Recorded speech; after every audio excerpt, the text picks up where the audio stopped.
war-torn country, Afghanistan, and settling in a country that claims to really believe in human rights.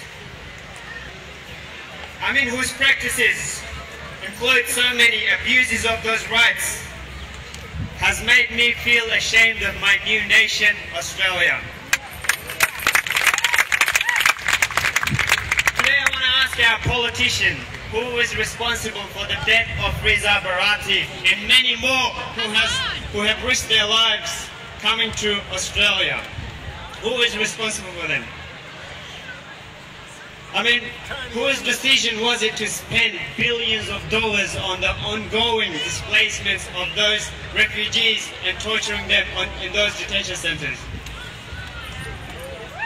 How long will Australia continue to abdicate its responsibilities on some of the world's most dispossessed people?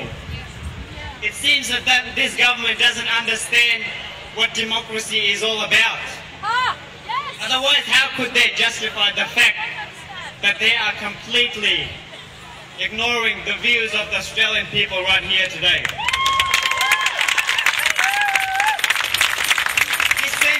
Continues to damage our national image and gives a bad reputation to our country.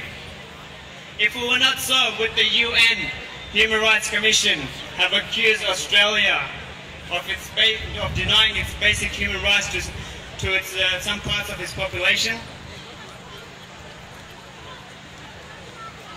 The mistreatment of asylum seekers in Australia has shocked nations around the world. What we urgently need are leaders with a human approach, who will make a top priority of offering care and protection to those who need peace and security.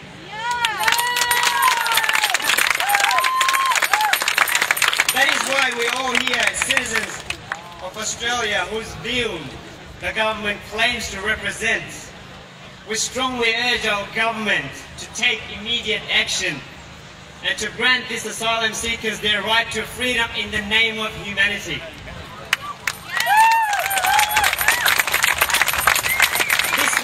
This land was known in the past as a country where everyone got a fair go. That spirit is needed more than ever now. As a refugee advocate, I've been raising awareness around Australia, from state to state, from schools to universities to rallies, radio stations, and I also made an award-winning documentary called Freedom, Undercover Freedom or Death, which was denied to be shown on television in Australia. Shame. One thing I always say in my presentation is that people who become refugees, they don't do so easily, or they just want to become refugees.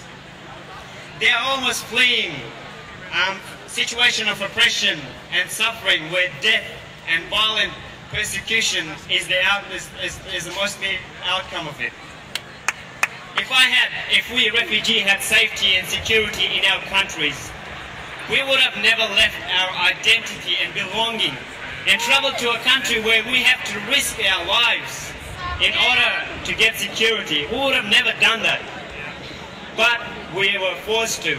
For instance, at the moment in Afghanistan, being a Hazara, there are 31 Hazaras missing in Afghanistan. They have been kidnapped and the government does not know where they are. What sort of a government is that? I also like to let young Australian people know that people of a refugee and asylum seeker background have played a significant part in the ongoing development of our multicultural society here, and are also providing examples of achievement in different areas around our nations. Without them, some of these services might not run so well. At a time like this, I can't help but think about Malcolm Fraser, our former leader of this country. A passionate advocate who tackled the issues of Indigenous and refugee issues.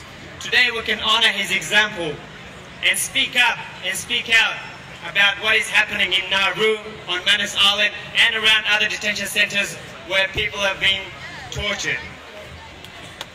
I would like to leave you with 3 questions.